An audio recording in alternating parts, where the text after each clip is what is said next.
నమస్కారం అండి. ముఖ్యంగా మీడియా మిత్రులకి, సోదర సమానులైన నందమూరి అభిమానులందరికీ, అలాగే ఈరోజు ఈ సినిమాని ఈ స్థాయికి తీసుకువెళ్ళిన తెలుగు ప్రేక్షకులందరికీ పేరు పేరున నా కృతజ్ఞత తెలియజేస్తున్నాను. శిరస్సు ఉంచి నమస్కరిస్తున్నాను. యాక్చువల్లీ కూడా ఇంత విజయం సాధించిన తరువాత స్టేజ్ ఎక్కి మేమేం సాధించాము, నాకు నేనే ఏదో చెప్పాలి అని అంటే ఏదో అలా ఉంది. ఎందుకంటే పెద్దవారు గౌరవనీయులు అందరూ మాట్లాడారు. సినిమా ఎంత విజయం సాధించింది, ఏ స్థాయిలో ఉంది, ఏంటి అనేది దిల్ రాజు గారితో సహా చెప్పారు. సో దీని గురించి నేను ఎంత తక్కువ మాట్లాడితే అంత మంచిదండి. బాలయ్య గారితోనే మాట్లాడిస్తాం. అలాగే ముందుగా ఈ సినిమాకి వెన్నుగా నిలబడిన దిల్ రాజు గారికి, అలాగే మ్యాంగో రామ్ గారికి, శ్రీధర్ గారికి, డాక్టర్ సురేంద్ర గారికి నా కృతజ్ఞత తెలియజేస్తున్నానండి. ఇంకొక విషయం అండి, ఈ సినిమాలో పనిచేసిన ప్రతి టెక్నీషియన్, ప్రతి ఆర్టిస్టు ఏం చేశారు, ఏ మ్యాజిక్ చేశారు, ఏంటి అనేది మీరు స్క్రీన్ మీద చూసేశారు.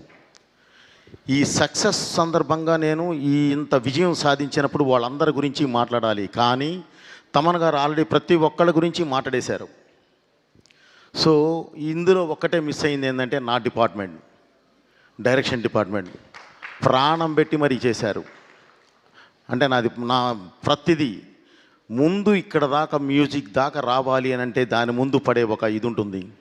దానికి ప్రతిదీ నా వెనకుండి ఏది చెప్పినా సరే ముందుకు వెళ్ళిపోయి మొత్తం అంతా చేసుకొచ్చేది వారు. తర్వాత ఎమోషన్తో పాటు నేను యాక్షన్ ఎక్కువ పట్టుకుంటాను. కథ రిచ్ అయినా సరే, ఏ రిచ్ అయినా సరే నేను పట్టుకున్నప్పుడు దానికి యాక్షన్ నాకు ఉంటుంది. దానికి నాకు బ్యాక్ బోన్లో నిలబడాల్సిన వాళ్ళు మా మాస్టర్స్ రామలక్ష్మణ్ మాస్టర్ గారు, ప్లస్ వాళ్ళ అబ్బాయి రాహుల్, అలాగే ఒక మంచి ఫైట్ సెకండ్ హాఫ్లో ఒక ఫైట్ చేసిన రవివర్మ గారు. వీళ్ళందరూ కూడా ఏ పరిస్థితుల్లో పనిచేశారంటే అసలు చెప్పలేము.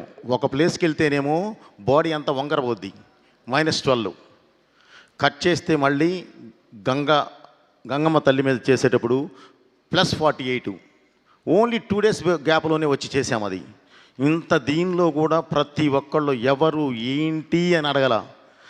సినిమా బోయపాటి గారు ఉన్నారు అక్కడ, మనకు ఆ సినిమా ఉంది, మన సినిమాని గెలిపించుకోవాలి అంతే అని ప్రతి ఒక్కళ్ళు వచ్చి నా వెనకాల నిలబడ్డ ప్రతి టెక్నీషియన్కి పేరు పేరున నా కృతజ్ఞతలు తెలియజేస్తున్నాను. అలాగే నా ఆర్టిస్టులు కూడా. ముఖ్యంగా ఈ సినిమాని ఒక ప్లాట్ఫామ్ మీద తీసామండి. ఈ సినిమాని ఇందాక మామూలుగా కొంతమంది మీడియా సోదరులు కూడా చూసినప్పుడు చాలా బాగుందండి, ఇంకా ఏం కావాలి దీనికి అని అడిగారు. సార్ మాకు డబ్బు వద్దండి, డబ్బు గురించి మేము ఇది తాపత్రయపడలేదు. కలెక్షన్స్ ఎటు వస్తున్నాయి, బ్రహ్మాండంగా ఉన్నాయండి, చాలా బాగున్నాయి, బాగా వెళుతుంది, అందరూ చూస్తున్నారు, ఆదరిస్తున్నారు, ఫోన్ చేస్తున్నారు, అప్రిషియేట్ చేస్తున్నారు. కానీ ఇంత మంచి సినిమా అంటే ఈ తరానికి దేశం గురించి, ఈ తరానికి ధర్మం గురించి, ఈ తరానికి దైవం గురించి ఇంత గొప్పగా ఒక మంచి కమర్షియల్ ప్లాట్ఫామ్ మీద చెప్పినప్పుడు ఇది జనంలోకి వెళ్ళాలి, ఇది జనంలోకి తీసుకెళ్ళండి సార్, చాలు వాళ్ళు ఆదరిస్తే చాలు అని చెప్పానండి. సో ఈ సినిమాని ఇంత పెద్ద హిట్ చేసిన తెలుగు ప్రేక్షకులందరికీ పేరు పేరున మళ్ళీ నా కృతజ్ఞత తెలియజేస్తూ, భారతదేశం అంటేనే, భారతదేశం ప్రపంచంలోనే ధర్మ గ్రంథాలయం. భారతదేశము ధర్మానికి తల్లివేరు లాంటిది. ఆ తల్లివేరు వేరుగా పాకి ప్రపంచానికి మొత్తం రూట్ చూపిస్తుంది. దాన్ని నమ్మిన దేశాలన్నీ అద్భుతంగా ఉన్నాయి, నమ్మని దేశాలన్నీ ఇంకోలా అయిపోయినాయి. అలాగే ఈ సినిమా, ఈరోజు ఈ సినిమాలో నేను ఒక డైలాగ్ చెప్పానండి.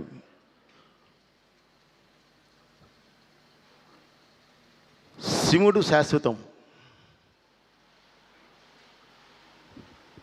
ఒక డైలాగ్ మాట్లాడుతూ భగవంతుడు శాశ్వతం, మనం ఓన్లీ కర్తలం, మనం చెప్పింది మాత్రమే చేస్తాం. అంటే ఒక మనిషి అనుకుంటే గెలవచ్చు, ఓడచ్చు, ఏది 2 ఆప్షన్లు ఉంటాయి. కానీ దేవుడు అనుకుంటే మాత్రం గెలిపే ఉంటుంది, ఇక దానికి తిరిగే ఉండదు. ఆ గెలిపే ఈ సినిమా. అలా దేవుడు వెనకాల నిలబెట్టి గెలిపించిన సినిమాయే ఈ సినిమా. అలాంటి సినిమా మీ ముందుకు తీసుకొచ్చేయి అంటే దేవుడు సంకల్పం అది. ఆ సంకల్పం అద్భుతంగా మీరు ఆదరించారు. దానికి ఎవరు అడ్డం వచ్చినా సరే, ఒకవేళ ఏదైనా చిన్న అడ్డంకులు వచ్చినా సరే మనం అది దేవుడే చూసుకుంటాడు. అది ఆయన బాధ్యత. సో మా ధర్మం ఏంటంటే మీ ముందుకు తీసుకురావడం వరకే తీసుకొచ్చాం. అద్భుతమైన విజయం సాధించాం. ఈ విజయానికి కారకులైన ప్రేక్షకులందరికీ అగైన్ మళ్ళీ నేను కృతజ్ఞతలు తెలియజేస్తున్నాను.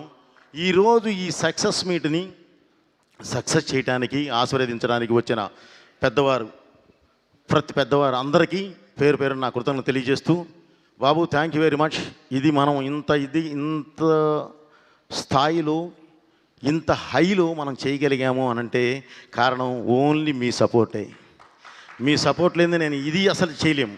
ఇంత పెద్ద సినిమా ఇంత త్వరగా చేయలేం బాబు. చేశాము అనంటే మీ సపోర్టు, వెనకాలండి దేవుడు నడిపించిన సపోర్టు, దేవుడిచ్చిన సపోర్ట్ లేకపోతే ఇది అసలు చేయలేము.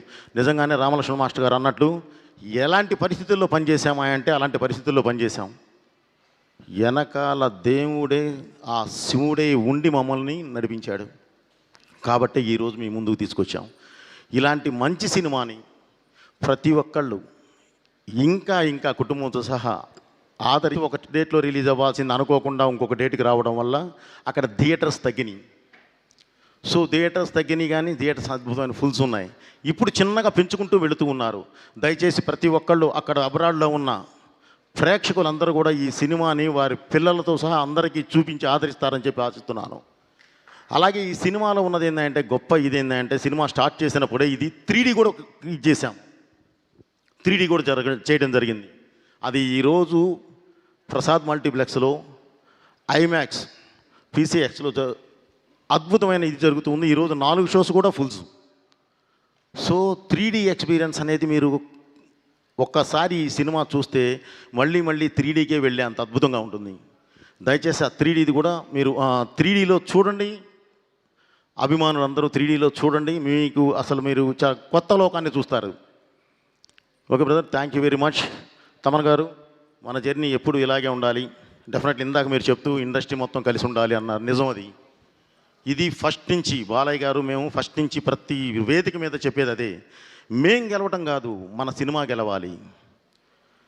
మన ముందు రిలీజ్ అయిన సినిమా గెలవాలి, మన తర్వాత రిలీజ్ అయ్యే సినిమా గెలవాలి. ప్రతి ఒక్కళ్ళు బాగుండాలి, తీసుకున్న వాళ్ళు బాగుండాలి, చూసేవాళ్ళు బాగుండాలి అనే ఒక సదుద్దేశంతోనే ప్రతిసారి మేము ఆ ఉద్దేశంతోనే వెళుతున్నాము. కాకపోతే మీరు అన్నట్లు ఏదో సంథింగ్ జరుగుతుంది. అలా కాకుండా అందరూ ఒక వేదిక మీదకి వద్దాము. తెలుగు పరిశ్రమ అంటే ఒక కుటుంబం లాంటిది. ఆ కుటుంబాన్ని మనం బయట వాళ్ళు చూసి మనల్ని చూసి ఇబ్బంది పడేంతలా మాత్రం మనం చేసుకోవద్దు. తప్పకుండా మనం నిలబెట్టుకోవాలి బ్రదర్. మనందరం ఒకే పాత్రలో ఉంటాం. 4 కిలోమీటర్ల రేషియోలో ఉన్నాం. ఎటు చూసినా సరే పొద్దున్న లెగిస్తే ముఖముఖాలు చూసుకోవాలి. మనందరం బాగుంటేనే ఏదైనా సరే ఈ దేశంలో మనం ఇలా నిలబడగలం. ఎందుకంటే నిజంగానే ఈరోజు దేశంలోనే ఒక పెద్ద పరిశ్రమ ఏదంటే తెలుగు పరిశ్రమ. ఆ స్థాయికి వెళ్ళి ఉన్నాం.